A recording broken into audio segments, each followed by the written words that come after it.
YouTube saya membahas karena saya difitnah, ya kan, di TikTok itu.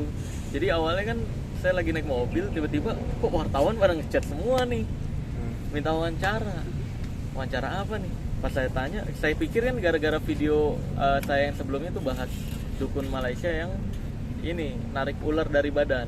Saya pikir itu viral kan, saya kan kalau habis nge-upload udah nggak ngecek lagi. Pas saya tanya ke wartawan wawancara terkait apa? Terkait Ida Dayak yang Mas Marcel bongkar. Sejak kapan gue bongkar tuh? Dikasih link lah tuh sama salah satu wartawan.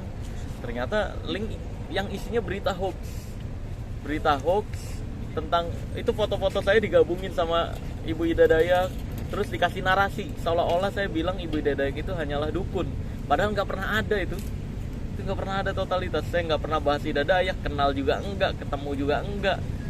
Pas saya cek lagi di YouTube ternyata banyak berita-berita sejenis, dari mulai yang nyebut Bu Ida Dayak bisa ngobatin orang mati, bisa ngehidupin orang mati, terus ada yang nyebut juga dapat penghargaan dari Jokowi. Padahal itu hoax semua, bisa dicek di Google, cari deh fakta terkait berita Ida Dayak dapat penghargaan dari Jokowi. Itu hoax total. Isinya beritanya itu foto diedit nih kepala Ibu Ida atau kepala Pak Jokowi, seolah-olah satu meja gitu doang. Anehnya ada aja yang percaya. Kalau disandingkan sama Bang Marcel gitu, Bu Ida sama Bang Marcel itu maksudnya imbasnya apa sih karena berita-berita itu, imbasnya ke Bang Marcel itu apa? Imbasnya, ya imbasnya tiba-tiba banyak tuh yang komentar di channel YouTube saya, di akun medsos saya bilang, wah lu dikit-dikit yang viral langsung membahas lu pansos gitu.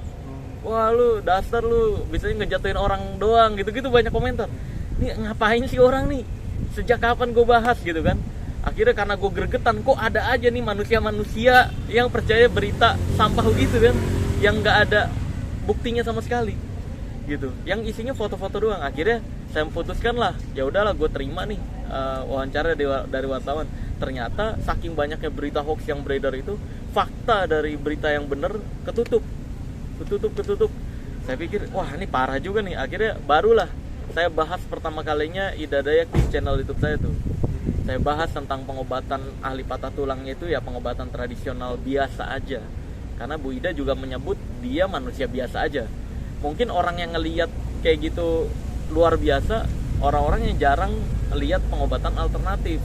Karena sebenarnya dukun-dukun pijit, bukan dukun pijit sih ya, ahli pijit, ahli patah tulang, itu tuh memang ya kerjaannya gitu, menyambungkan tulang yang patah, membenarkan tulang yang tidak sesuai lokasinya, posisinya.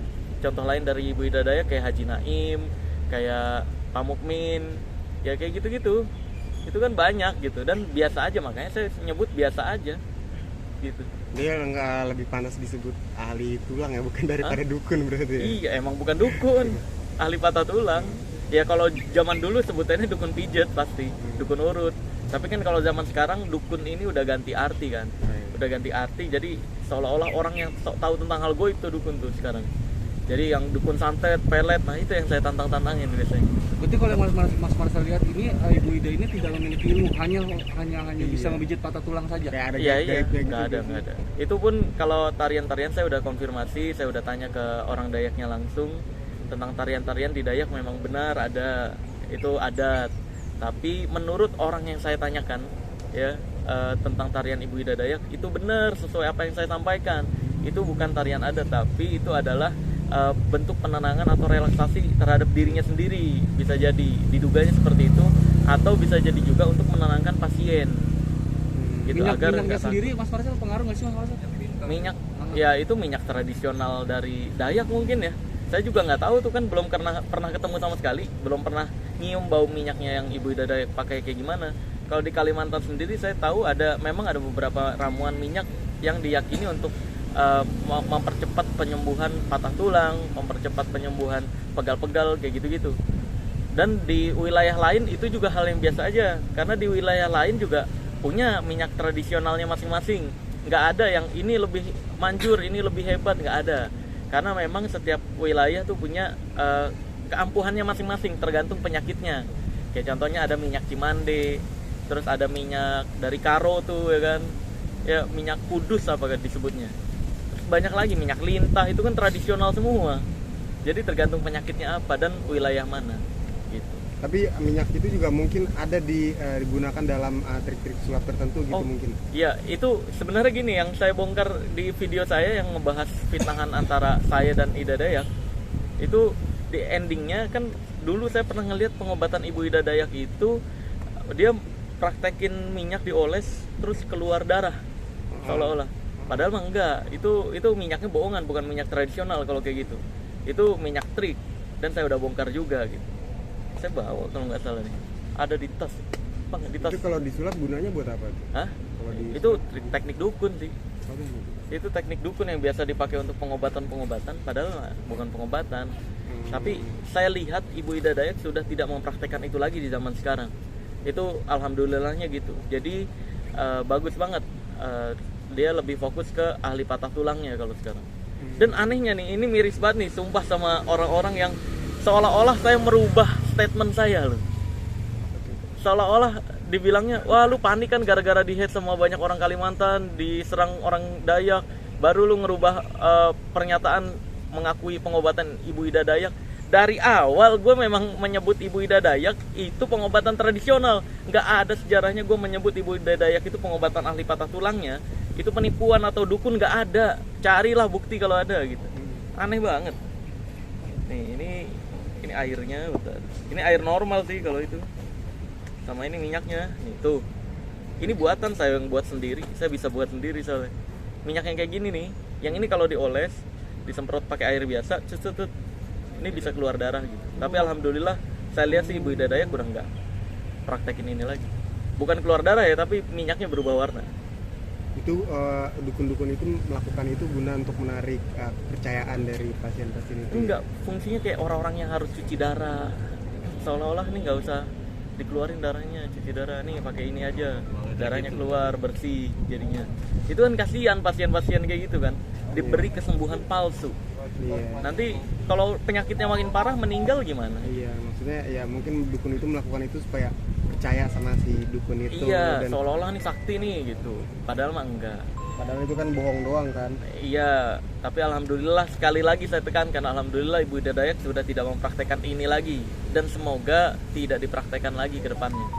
Biar Ibu Ida Dayak fokus ke keahliannya aja, pijat atau pembetulan tulang. Kalau Komposisi minyaknya sendiri apa? Minyak bisa pakai minyak goreng atau minyak zaitun terserah. Terus hitam-hitamnya ini saya nggak bisa nyebutin, nanti takut dibuat nih soalnya. Ini bahan kimia yang sebenarnya yang berubah warna adalah yang hitam-hitamnya ini nih, tuh, yang hitam-hitamnya ini, yang berubah warna kalau kena air. Praktekin. Disatuin aja sama minyak ya? Iya, nih saya praktekin ulang di sini. Nggak apa-apa kan ya, saya praktekin ya. Nih, ini tapi alhamdulillah sekali lagi saya tekankan, doakan juga semoga Ibu Ida Dayak tidak kembali mempraktekkan ini, karena ini bukan pengobatan tradisional kalau yang gini. Nih, tuh kan gini. Terus butuh air biasa. Air biasa. Disemprot.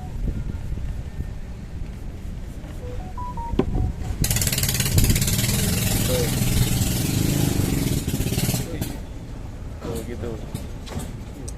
Nah, yang saya kritisi cuma ini dulu Ibu Ida Dayak praktek ini udah lama banget. Kalau sekarang udah nggak mau praktekkan tuh. Warnanya juga kayak darah kotor kan. Itu berapa harga minyaknya? Bikin alat bahan kimianya 5.000, minyaknya ya ngambil dari minyak goreng gitu tuh ya kan, mirip darah banget, mirip darah kotor. Tahan bang. Ini.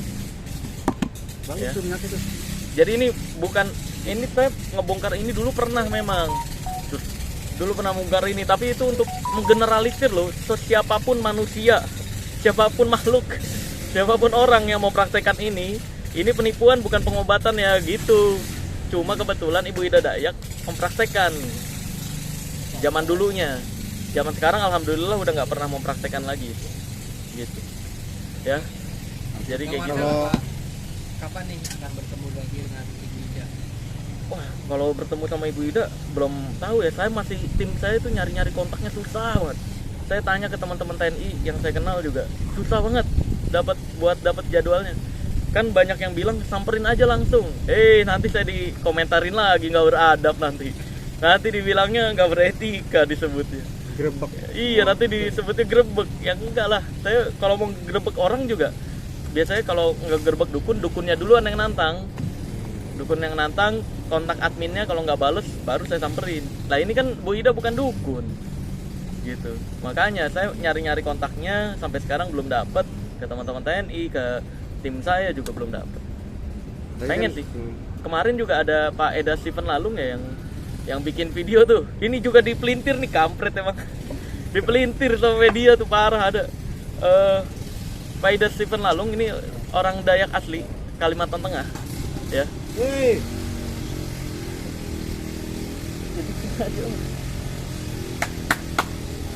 Ya, jadi Pak Eda Steven Lalung ini orang Dayak asli nih dari Kalimantan Tengah. Terus kemarin dia kebetulan lagi ke Jakarta.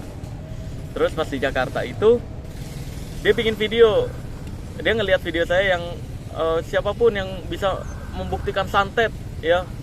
Yang saya mencontohkan komentar dari netizen pecinta pebodohan dan pecinta dukun bilang, kan biasanya suka komentar gitu, kalau nggak percaya santet datang lu ke sini ke Kalimantan, kalau nggak percaya santet datang ke Dayak, kalau nggak percaya santet kiriman datang lu sini ke Banyuwangi, ke Banten, ke Bali dan lain sebagainya. Itu sebenarnya komentar dari pecinta perdukunan. Cuma pada saat video itu saya lagi bahas Ibu Ida Dayak, makanya saya bahas yang contoh komentar orang-orang pecinta perdukunan yang mengarahkan ke Kalimantan. Akhirnya Pak Eda Steven Lalung bikin tuh video, Marcel kamu nggak perlu ke jauh-jauh ke Kalimantan karena saya udah di Jakarta gitu, kan saya mengundang kamu untuk ngobrol gitu loh bahasanya, padahal untuk ngobrol. Tapi dipelintirnya adalah seolah-olah wah pesulap merah karena merendahkan Ibu Ida Dayak ditantang gitu, padahal mah kagak. Padahal mah bukan karena merendahkan Ibu Ida Dayak. Saya juga nggak pernah merendahkan Ibu Ida Dayak. Gitu. tapi gini ya kan, Ibu Ida kan pernah pakai konsep yang darah-darah ini kan ya, dulunya. Artinya Bu Ida sempat melakukan kebohongan publik juga dong. Iya dulu, betul. Memang iya dulu. Saya melihat itu ya, saya yakin ya pakai ini, betul. Makanya kalau zaman sekarang sih udah enggak. Sekarang udah enggak. Alhamdulillahnya udah enggak. Saya ngelihat banyak video-videonya malah ahli patah tulang. Jadi masyarakat nggak perlu peduli ya, nggak perlu khawatir ya soal. Semoga udah nggak dipraktekin, makanya saya minta doain juga semoga Ibu Ida Dayak tidak mau praktekkan itu lagi, biar fokusnya ke ahli patah tulang aja. Ya.